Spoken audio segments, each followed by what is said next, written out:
nuevo encuentro, querido hermano, en el que volvemos a profundizar en las virtudes. Especialmente, como ya sabes, estamos encauzándonos de forma principal por la caridad.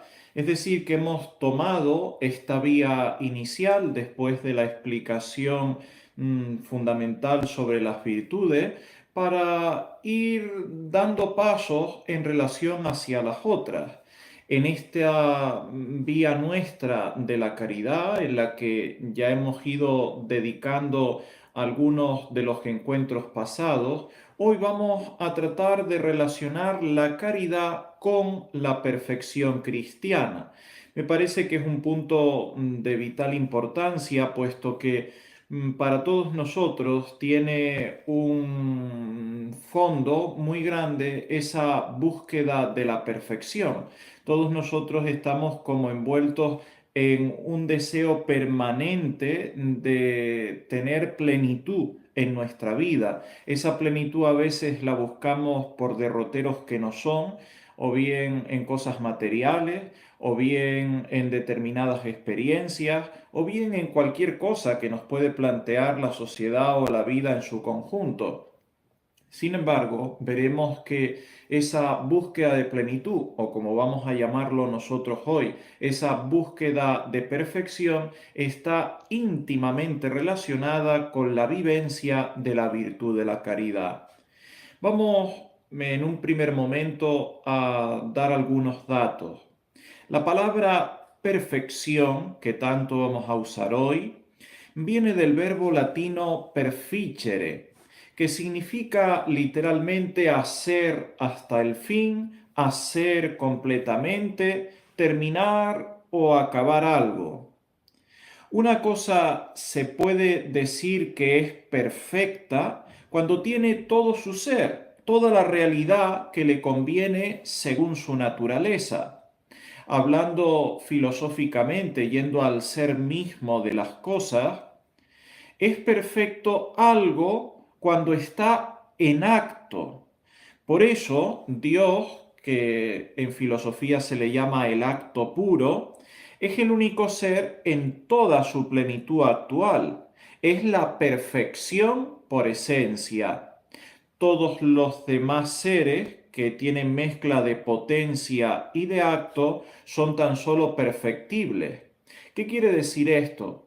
Que Dios es el que ha llegado ya a la plenitud. Dios no está en vías de crecimiento, no está en vías de conseguir nada. Dios ya es el ser sumo, Dios ya lo tiene todo, Dios ya está en el máximo de su esplendor porque está en acto. Nosotros muchas veces estamos en acto y otras tantas veces estamos en potencia. Cuando decimos en potencia, estamos en vías de perfeccionamiento. Pensemos en un bebé, está en potencia en tanto en cuanto que está aprendiendo, no sabe caminar, comienza a gatear, luego camina. Un niño no sabe leer, comienza a leer, luego a escribir, luego a redactar. Y así en nuestra vida hay muchas cosas que no sabemos, habilidades que no hemos adquirido, determinadas cosas que todavía no hemos integrado en nuestro propio ser. Por eso hay cosas que ya tenemos, metas que ya hemos alcanzado y por eso decimos estamos en parte en acto, pero en otra parte nos encontramos en potencia, es decir, en vías de lograr una perfección que aún no tenemos. Vamos, según esto que decimos, a ir dando una serie de afirmaciones consecutivas que nos ayuden a ver qué tanto relación hay entre la caridad y la perfección cristiana. Esas afirmaciones las vamos a ir razonando de tal manera que puedas irlas integrando en tu misma conocimiento de las cosas y te ayuden al fin, este es el objetivo de todos nuestros encuentros, te ayuden al fin a poder avanzar en tu vida espiritual, a poder profundizar en tu seguimiento de Cristo y llevar una vida cristiana más auténtica. La primera afirmación que decimos es que la caridad, la perfección cristiana, consiste especialmente en la perfección de la caridad. Lo venimos diciendo desde el inicio de este encuentro. La perfección cristiana consiste especialmente en la perfección de la caridad, porque es ella su elemento principal, el más esencial y también el más característico, el que ha conseguido la perfección del amor de Dios y del prójimo puede ser llamado perfecto, mientras que solo lo sería relativamente si lo fuera tan solo en alguna otra virtud. Es decir, que una persona que no ha llegado al conocimiento del amor de Dios, a perfeccionarse en el amor a Dios y al prójimo, puede saber de otras cosas. Quizás un perfecto matemático, o es un perfecto agricultor, o es un maravilloso ciudadano, o es un buen esposo que es fiel, es un honrado que no roba en su trabajo. Bien, puede ser perfecto en cualquier otro saber o en el ejercicio de cualquier otra virtud. Pero porque sea perfecto en cualquier virtud, no se puede llamar a una persona en sí misma perfecta. Tampoco se le puede decir a ninguna persona que sea perfecta por más conocimientos que tenga en su cabeza o por más destrezas o habilidades que pueda desarrollar con sus manos. Una persona propiamente es perfecta únicamente cuando ha llegado a la perfección de la caridad. ¿Dónde podemos apoyar esto para razonar que es así? En primer lugar, en lo que dice la Sagrada Escritura, la Biblia. En el capítulo 13, versículo 10 de su carta a los romanos, el apóstol San Pablo afirma, el amor es el cumplimiento de la ley. Dicho de otra manera, quien ama realmente lo está haciendo ya todo, lo está cumpliendo todo. Por tanto, es como decir que esa persona es perfecta. En su carta a los Gálatas, el mismo apóstol San Pablo, en el capítulo 5, versículo 6, afirma, en Cristo Jesús ni vale la circuncisión, ni vale el prepucio, sino la fe actuada por la caridad. Por tanto, nos dice que para Cristo lo único que tiene un valor auténtico es vivir la caridad y por tanto, quien la vive y la vive perfectamente ha alcanzado la perfección. Esto que ya dice la Biblia es lo que la Iglesia ha enseñado desde siempre, tan solo como muestra un botón, lo que dice el Papa Juan XXII en su bula Ad Conditorem. La perfección de la vida cristiana principal y esencialmente consiste en la caridad. No lo puede decir de forma más directa. Y esto que así se dice es porque sólo la caridad nos une enteramente con Dios como último fin sobrenatural. Ya sabemos que el principio para alcanzar ese fin sobrenatural es la fe y la esperanza, principio para alcanzar ese fin sobrenatural. Pero el fin propiamente hablando solo se llega a tocar con la vivencia de la virtud de la caridad. Las demás virtudes preparan, comienzan esa unión con Dios, pero no pueden acabarla y consumarla, ya que las virtudes morales se limitan a apartar o a minorar los obstáculos que nos impiden el paso hacia Dios y nos acercan a Él, tan solo indirectamente, estableciendo el orden en los medios que a Él nos conducen. Por tanto, todas las virtudes tienen razón de medio, van quitando obstáculos en el camino. La prudencia, la justicia, la fortaleza, la templanza y todo el resto de virtudes. Cuando llegamos a las virtudes principales, teologales llamamos, de fe y de esperanza, son principio para alcanzar ese fin sobrenatural que es Dios. Pero propiamente no se toca el fin sobrenatural, no se está poseyendo a Dios del todo hasta que no se vive la virtud de la caridad. La caridad, como tantas veces hemos reiterado, es inseparable de la gracia, mientras que la fe y la esperanza son compatibles con el mismo pecado mortal. La caridad, insisto, no. La caridad supone la fe y la esperanza, pero la supera en dignidad y perfección. Todo esto no quiere decir que el papel de las otras virtudes sea pues meramente accidental, por supuesto que no. La esencia de la perfección cristiana se salva con la simple perfección de la caridad. Pero para su esencia física, total o integral, se requieren todas las demás virtudes, en el mismo grado de perfección que la caridad. Es decir, que de una forma metafísica, por decirlo así, solo con la caridad se puede alcanzar la perfección, pero de una forma material, de una forma tangible que se pueda tocar, no solo es necesaria la virtud de la caridad, sino que hay que vivir todo el resto de virtudes. Pero precisamente por lo que antes decía, porque una persona que no sea honrada y se dedica a robar en el trabajo está en pecado mortal y por tanto, estando en pecado mortal, no puede hacer ningún acto según la virtud de la caridad. Una persona que esté siendo infiel, que no viva la fidelidad a su esposo o a su esposa, está en pecado mortal. En pecado mortal no se puede vivir la virtud de la caridad. Y así, pues, ¿cuánto pudiéramos seguir sumando?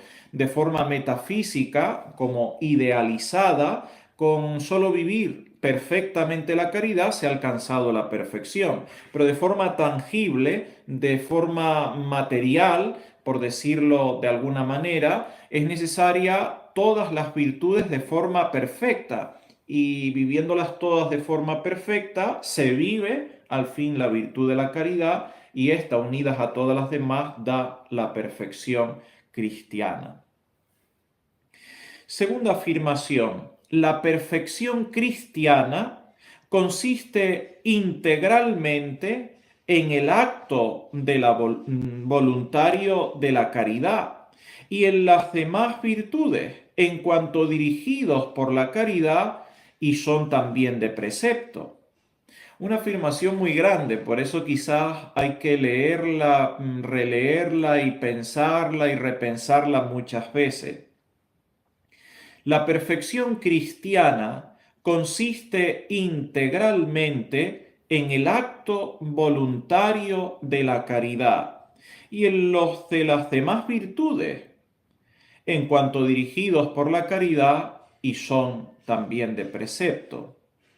Hay que distinguir, querido hermano, en las virtudes cristianas lo que es de precepto grave, lo que es de precepto leve y lo que es de consejo. Tres cosas distintas: precepto grave, precepto leve, consejo.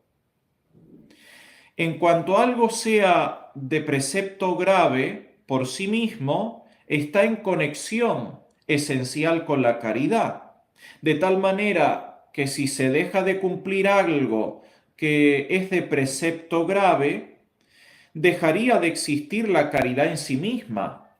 Por poner un ejemplo, un precepto grave son cualquiera de los 10 mandamientos.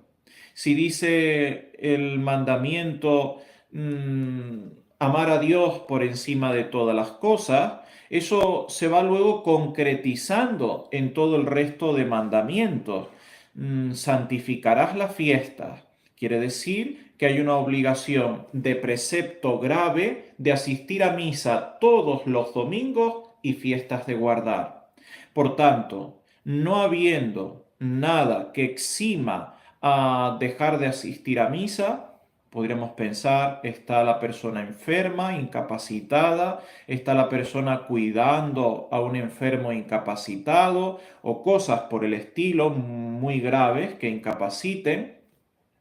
Si la persona no asiste a misa un domingo o fiesta de guardar, está cayendo en pecado mortal. Entonces, desde el momento en que deje solo un domingo de asistir a misa, se fumó inmediatamente la virtud de la caridad, porque para vivir la virtud de la caridad hay que cumplir sí o sí los preceptos graves.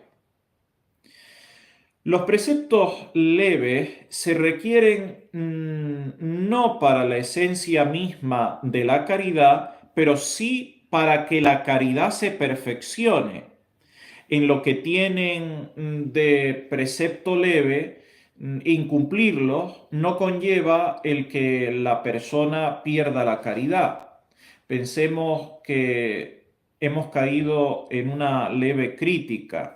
Esa leve crítica, no conllevando pecado mortal, no nos elimina por completo de la virtud de la caridad. Seguimos teniéndola, pero la tenemos en un grado ínfimo y no perfeccionado. Una persona que quiera perfeccionarse en la virtud de la caridad tendrá que dejar por completo no solo los preceptos graves, no solo tendrá que cumplir con los preceptos graves, sino también con los preceptos que sean leves. Es decir, también tendrá que dejar esos pequeños pecados del día a día, tendrá que ir luchando denodadamente contra ellos y tomárselos en serio para que pueda irse perfeccionando en la virtud de la caridad. Si no, es imposible.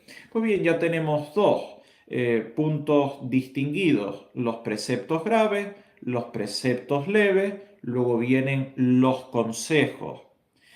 En lo que algo es de puro consejo, está únicamente en conexión accidental con la caridad y la perfección, porque no es algo que obligue, pero sí que accidentalmente es necesario para esa persona.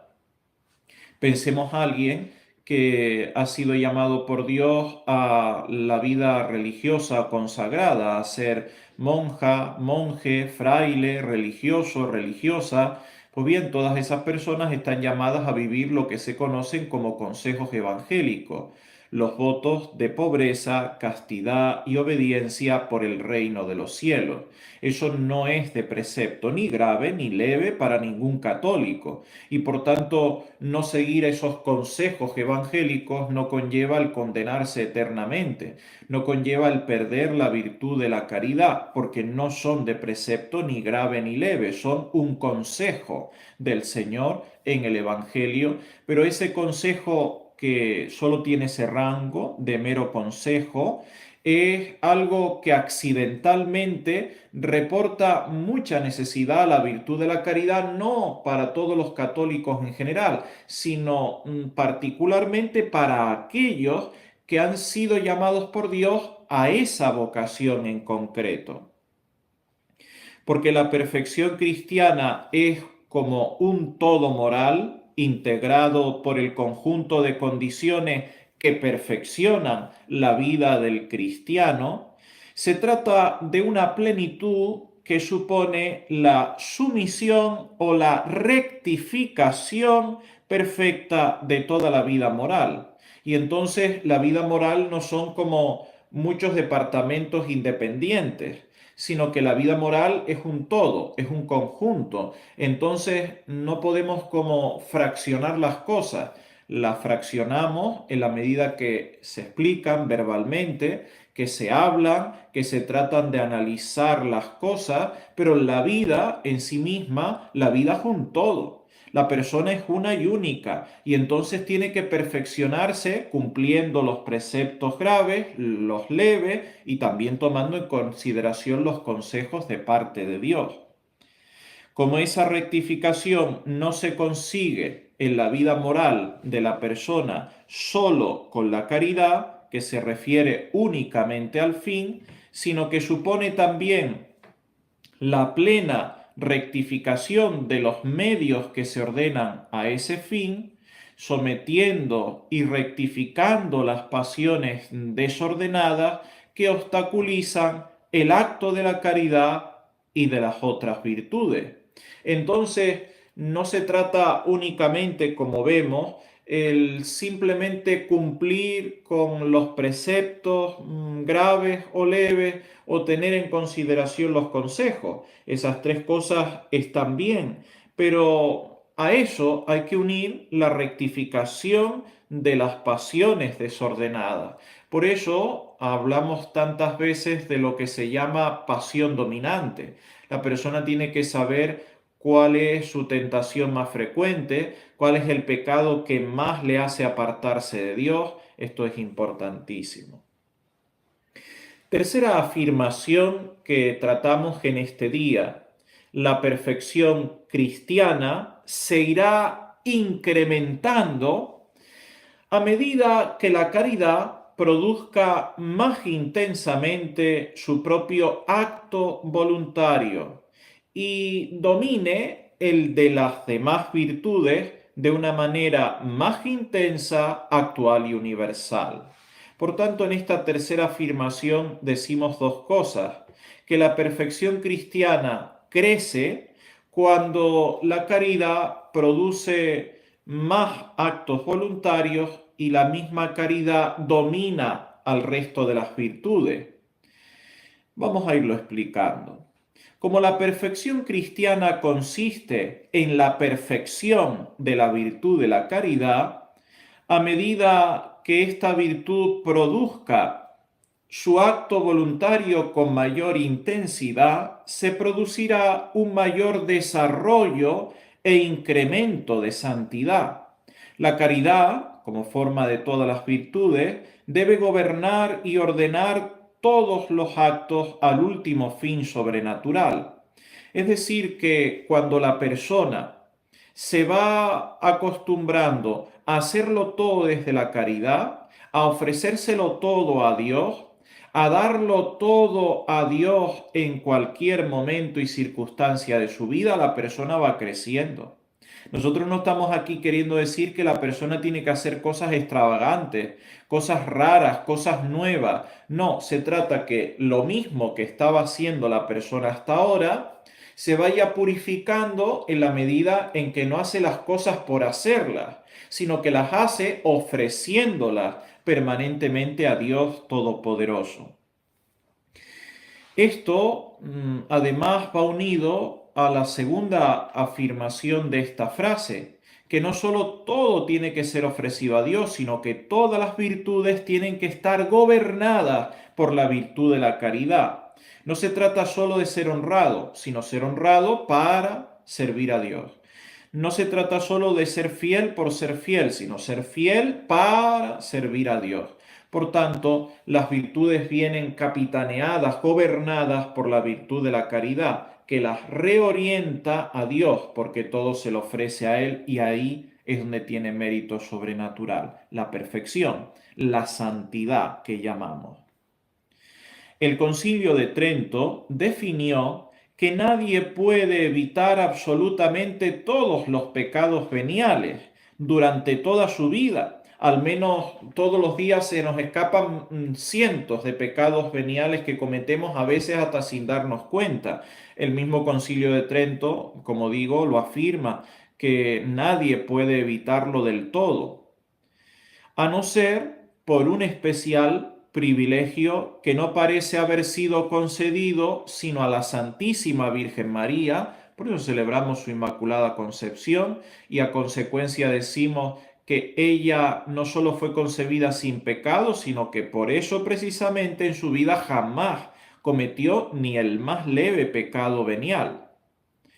Junto a ella decimos que ese privilegio de estar santificados del seno materno, concebidos en pecado, pero santificados en el seno materno, a diferencia de la Virgen, ponemos a San José el patriarca y a San Juan Bautista. La Virgen concebida sin pecado original, San José y San Juan Bautista concebidos en el pecado original, pero santificados en el seno materno. Y por tanto, por una u otra causa, estos tres santos del cielo, los más grandes, la Santísima Virgen, su esposo San José y el precursor de Cristo, San Juan el Bautista, no cometieron nunca ni el más leve pecado venial.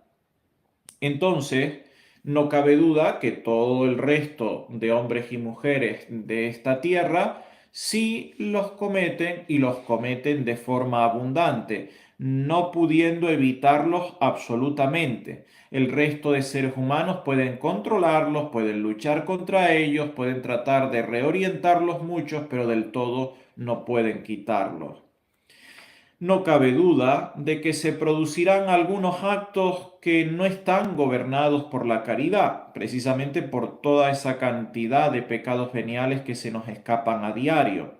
Pero a medida que los actos sí gobernados por la virtud de la caridad sean más numerosos en el día a día, la santidad integral de esa persona irá creciendo. Y este es el objetivo. No podemos eliminar los pecados veniales del todo, pero sí podemos hacer que la virtud de la caridad vaya creciendo cada vez más en la medida que luchamos porque todo lo que hacemos conscientemente sea ofrecido a Dios. Entonces, aun cuando no se quiten del todo todos los pecados veniales de la vida, como estamos tratando de reorientar toda la vida a Dios de forma consciente, ofreciendo nuestras obras desde por la mañana a Él, en cada instante repitiéndole, Señor, te amo, todo por ti, esto es para ti, la santidad general de toda la vida de la persona crece. Cuarta afirmación que profundizamos hoy. La perfección de la vida cristiana se identifica con la perfección del doble acto de caridad, pero primariamente con relación a Dios y secundariamente con relación al prójimo. Ya sabemos que la virtud de la caridad es la que nos da la perfección en nuestra vida, pero de una forma ordenada. Primero la caridad hacia Dios y luego hacia el prójimo. Todos los actos procedentes de la caridad se especifican por la bondad de Dios, amándole directamente a Él, a nosotros mismos o al prójimo. Ya sabemos este escalón, pero tiene que darse así: Dios, nosotros, el prójimo. No se puede aumentar en el alma la capacidad de amar a Dios sin que se aumente correlativamente y en el mismo grado la capacidad de amar al prójimo. Si una persona está creciendo en el amor a Dios, necesariamente tiene que crecer, porque es así, no se puede dar de otra forma en el amor también al prójimo. Hay entonces como una jerarquía, digámoslo de esta manera, una jerarquía en el ejercicio del amor. En primer lugar, tiene que amarse a Dios, porque es infinitamente amable por sí mismo y es manantial y fuente de todo bien. En segundo lugar, hay que amar el bien espiritual de uno mismo. Mételo bien en tu cabeza porque la modernidad ha borrado esto. Después del amor a Dios, lo más importante, en segundo lugar, es el bien espiritual de uno mismo, porque participamos directamente de mayor relación con Dios en sus bienes. En tercer lugar, hay que buscar el bien espiritual del prójimo, que está por encima de nuestro bien material, pero no por encima de nuestro bien espiritual. Te lo repito, hay que buscar el bien espiritual del prójimo, que está por encima de nuestro bien material, pero no por encima de nuestro bien espiritual. Y por una razón simple, porque el prójimo es nuestro socio y compañero en la participación de ese bien. Entonces, querido hermano, nosotros no podemos anteponer, como tantas veces se hace, el tratar de ayudar a los demás por encima de nuestro rato de oración, por encima de nuestra asistencia a la misa, por encima de ir a confesarnos o vivir el plan de vida, porque ese es nuestro bien espiritual. Es verdad que hay momentos en los cuales se da, por decirlo así, una urgencia. Lo urgente, urgente es, pero la vida normal y cotidiana está por encima tu bien espiritual y luego el bien espiritual del prójimo. Si lo razonas bien, no podrás buscar el bien espiritual de los demás si no hay bien espiritual en ti. Si tú estás viviendo en pecado, si tú no estás unido a Dios, ¿qué bien espiritual le vas a hacer a los demás? Quinta afirmación, la perfección cristiana consiste en la perfección de la caridad afectiva y efectiva. Afectiva y efectiva. Dos son los principales ejercicios del amor a Dios.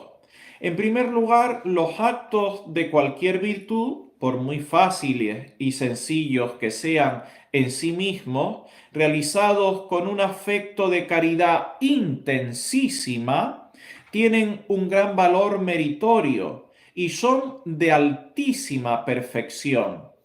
Te pongo algunos ejemplos. La más pequeña acción de Cristo en la casa de Nazaret, cocinar o barrer, tuvieron un valor incomparablemente mayor que el martirio de todos los santos juntos. Por esto que decimos, porque están realizados con un afecto de caridad intensísima.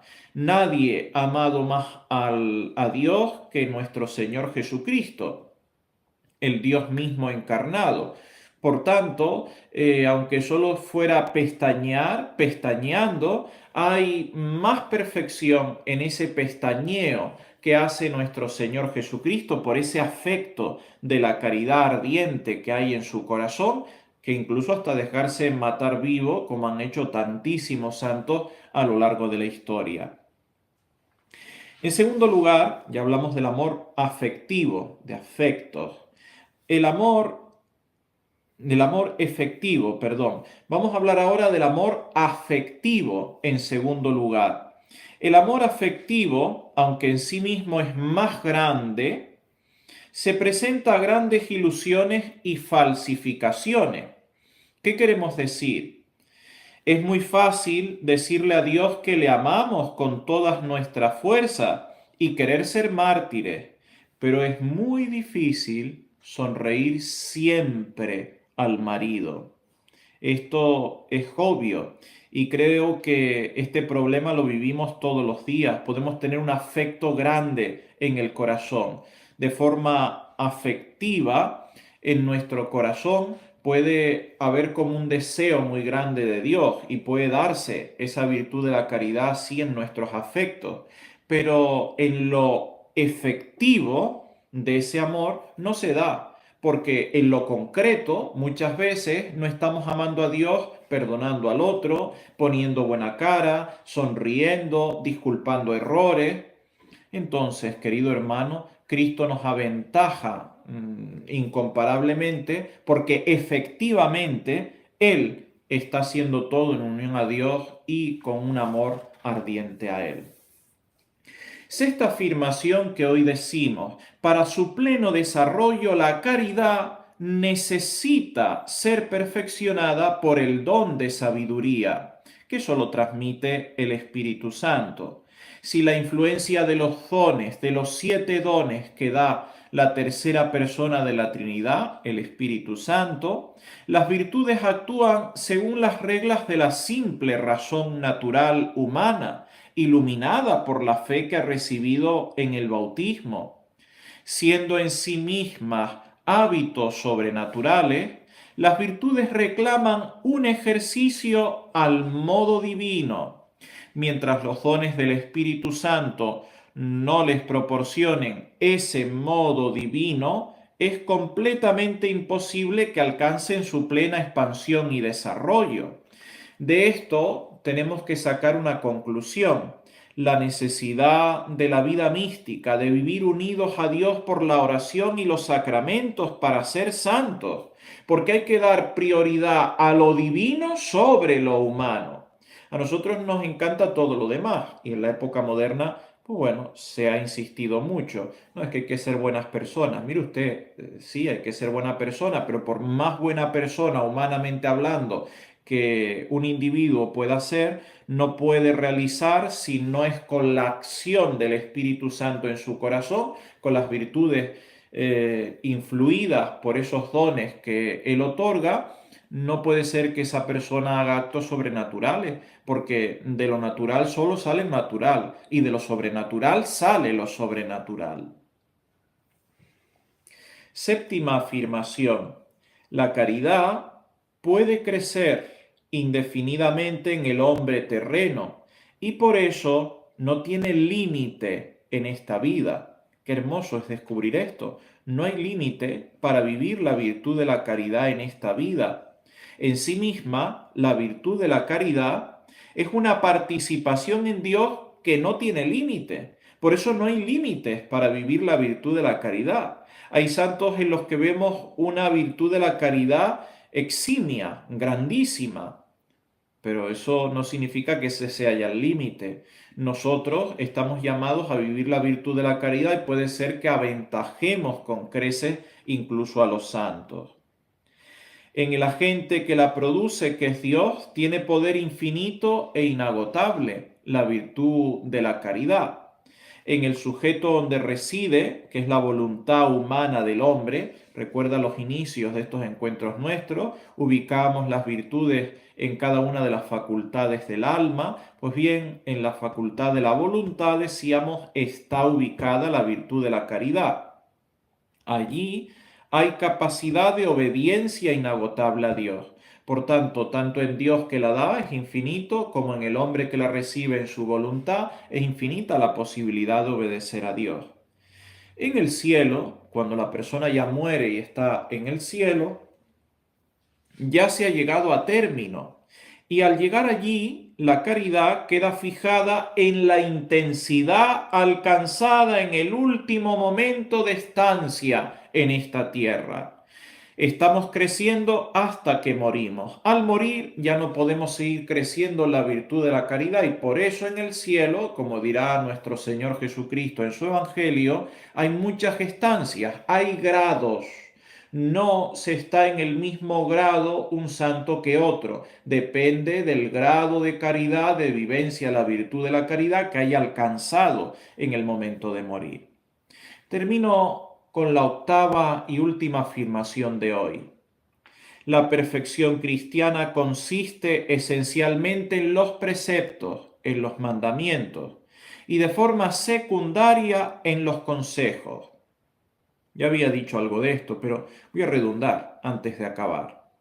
Tanto el amor de Dios como el del prójimo consisten el primero y mayor de todos los mandamientos. Entonces la perfección cristiana consiste esencialmente en los mandamientos. La misma perfección del cielo no se excluye de ese precepto. Es decir, que quien no ame a Dios por encima de todas las cosas, que es el primero y principal de los mandamientos, no puede alcanzar la perfección y tampoco va a ir al cielo.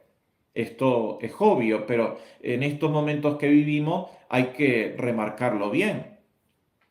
Los consejos, por su parte, se ordenan como los preceptos o los mandamientos, como quieras llamarlos, a la caridad, pero de manera distinta, porque los preceptos se ordenan a remover las cosas contrarias a la caridad, los obstáculos que destruyen la caridad. Eso es lo que hacen los mandamientos, eliminar los obstáculos que obstruyen la vida de la caridad.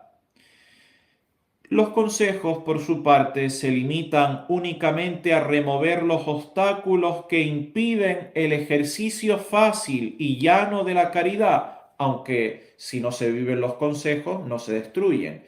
¿Qué quiero decir? Que no es obligatorio que una persona haga voto de pobreza, pero una persona que siendo llamada por Dios hace voto de pobreza, tiene una facilidad más grande para amar a Dios por encima de todas las cosas, porque es más fácil que esa persona no se deje engatusar amarrar por las cosas materiales que alguien que está en el medio del mundo, que tiene propiedades, que tiene dinero, que puede decidir por sí misma. Querido hermano, al fin y al cabo, con estas 8 afirmaciones de hoy, tratamos de defender eso de que la caridad y la perfección cristiana están unidas y que la perfección cristiana en realidad consiste en perfeccionarse viviendo bien la virtud de la caridad. Pido a Dios que así sea en ti, a la misma vez que te transmito mi bendición sacerdotal. Benedictio Dei Omnipotenti, Patris et Filii et Spiritus Sancti, descendat super te, et maneat semper. Amén.